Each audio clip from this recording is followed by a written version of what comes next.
ва қонун дар соли 2015 дар ин самт қабулшударо бинои шуғли аҳолӣ мерен уҷада корхонаи анамин ва як моҳ бигардам ба документҳо макунам кора сар кунам. Салом тамошобинони барномаҳои Соробон Сафаров. ахбороти нав пешкаши шумо мегардонем. Бо диққат гӯш кунем бародарони азиз, чӣ қонун тасдиқ ва ба имзо расид. бародарое ки мехоҳед ҳиҷомаи бепул кунед ё дороҳои табобатӣ дастрас кунед, видеоро тамошо кунед ва ҳатман заказ кунед. инчунин дороҳои гиёҳӣ барои простатит, дороҳо барои қадро баланд кардан, барои мӯи сар ва риш баровардан, барои фарбе ё хароб шудан. боварӣ надоред, худи ҳозир дар рақамҳои рӯи экран дар тамос бошед. шифофармо дар хизмати шумо. муҳлати таҳсил дар коллеҷҳои ҷумҳурии Тоҷикистон 1 сол кам шуд. طبق مقررات قانون نو جمهوری تاجیکستان درباره تحصیل میانه کسبی تحصیل در کالج های کشور 1 سال کم شده است. قانون نو روز 1 اکتبر از جانب پرزیدنت جمهوری تاجیکستان محترم امامعلی رحمان امضا شد و قانون در سال 2015 در این سمت قبول شده را از اعتبار ساقط نمودند. قانون از 7 باب و 32 ماده عبارت بوده. مهمترین نوگانی آن کم کردن مهلت تحصیل در کالج های کشور میباشد. از جمله برای شخصانی که تحصیلات اساسی صنف 9 دارند مهلت تحصیل در کالج ها از 4 به 3 سال کم کرده شد و برای شخصانی که تحصیلات میانه عمومی صنف 11 دارند از 3 سال تا به 2 سال کم کرده شد. کسی که صنف 11 میخونه بعد کالج داخل میشود از اینجا پس 2 سال تحصیل میکنه و کسایی که از صنف 9 شان میبرایند بعدا کالج تحصیل میکنن این نفرها دیگر 4 سال و 3 سال تحصیل کالج میکنند و این قانون علاقه از جانب پرزیدنت به امضا رسیدگی تحت عمل قرار گرفتگی. این بعد اینفورماسیای نو ما خواستیم با معلومات شما برسونیم. کمتر کامنتاری ها را میخونیم و با سوالات جواب میگردونیم. برادران عزیز امروز ویدیوهای ما را پیگیری کنین تا از هم خیلی خبرهای مهم و نو همه شما را آگاه باشین. کسی که دکومنتاش تمام شده باشد برای عینو کردن این دکومنت گرانیسه قزاقستان خواهد بگذره. آدمایی که نرخی ارزان قطع میبرن شما را نامراشان میبراید. مرحمت زنگ شما زنین صحبت کنین. قاسم و نویسنده. سلام علیکم اکا. پاتنت مرا без причина аннулировать کردن. 3 روز مهلت دادن. من بعد 1 روز به تاجیکستان رفتم.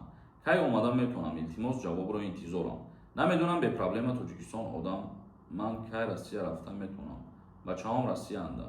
ونژ دارن. دخترم مکتب میخونن. التماس جواب میده. به یگان پرابلما انнулировать کردن پاتنت در نظر داشته باشین که با запрет بدن نبودن شما دخالت داره نه نداره و برای دلپر بودن اختیار شما یک راه پیش بگیرین برادر عزیز. بینای شغل اهالی میرین اونجا در کارخانه انامین وزارت کارهای داخلی روسیه است، یعنی که جای شناسنامه و روابط میگن. اونجا میرین ادپیچت که میسپرین و شناسنامه را پیشنهاد میکنین. همشه برای شما میگن که چی کار کنید یا کی نکنید. ایرج نویسنده. سلام علیکم. برنامه شهروندی روسیه میباشم ولی پاسپورت خارجی روسیه ندارم. اگر من به روسیه با پاسپورت تاجیکستان روم چی میشود؟ از روسیه بیرون بر اومدن دا به زگرانی رسیس که نمیتونیم بر اومدن ولی در اومدن در مثال میمونن در اومدن و بعضا حالتایی میشود که جریمه تعیین میکنن. یگان 2000 روبل یا که 5000 روبل. نسیم نویسنده. پاتنت گپ زن چی شید؟ چی میشود؟ پاتنت چی نشیده؟ همون چیزی که شید بعد ما گپ میزنیم درباره‌اش. یک نفر دیگر نویسنده که سلام اکای سولمان. من میتونم که عین حال با فدراسیون روسیه سفر کنم و یک ماه بگردم با دکومنت‌ها کنم کار سر کنم.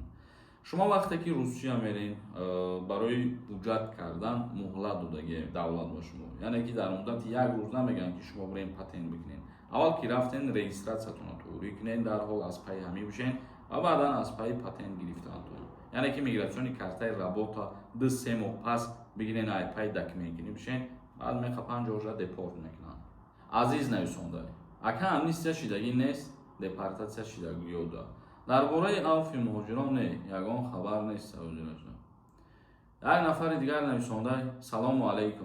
من 5 ماه پیش آمده بودم دکمه نداشتم میتونم ببرم برین جای شغل اهالی دا یک بار اول پرویرکا کنین دنیاتونه بعد مقصد برین خوبتره یا که اگر برآمده باشین شما رو زپرت کرده باشن برای بدکمین ابرد نه نگردونتون ایرپورت. як нафари дигар нависонда ассалому алайкум акаи солумон. дар рӯйхати 120,000 будам дар Россия. ҳозир қарор дорум. Ягон қонуни нав набаромада. Пешакӣ раҳмат ака. Не, ягон қонун баромадагӣ нест дар борае ки 4 нисбискада боши авфут кунан ё дигар чизо. Охирон шанс барои шумо ҳамин буд ки то 10 сентябра муҳлат доштем. Ушам гузашт рафт. Як нафари дигар нависонда ки ака ассалому алайкум. Депортация чӣ тавр кушодан мумкин? Пешакӣ раҳмат. Депортация роҳи кушодан надорад. роҳҳое ҳастанд ки агар беоснования мисол шуморо будунед факти далелиш қати доказат карда ки запретон кардан аз Россия берунтон кардан, ҳамин ҳолатҳое дорад ки бо роҳи мақсад ариза нависондан ба посольству дигар чизо мешавад. А так ба нарушениятон вақте ки запрет навъезд мекунанд шуморо, ягон роҳ барои кушодан надорад. ҳоким нависондаи акаи Сорумон, ҳамин патентам мегиранд, аниқ бошад. ин чиз аниқ нест. Яъне ба президенти Россия пешниҳод шуд ки мақсад дар соли дигар патент аз байн бурда шавад ва ҳозираш да мебаранд ё ки намебаранд, ҳеҷ чиз гуфта шуда нест, танҳо як пешниҳод шудагӣ. Як нафари дигар нависонда салом акаи Сорумон. Меган қонун баромада ки як бачарам боши хизмат мебаранд. Ҳамин гап рост боша ё ки не? дар бораи хизмати ҳарбӣ ва уҳдадориҳои ҳарбӣ ягон қонун набаромадаи. Хеле ки пештар озод буданд якка писарҳо, ҳозирам ҳамун хеле. Зинда ва сарбаланд бошен. Видеои имрӯзамонро ҷамъбаст мекунем. Худованд ҳамаи мо шуморо нигаҳбон бошад.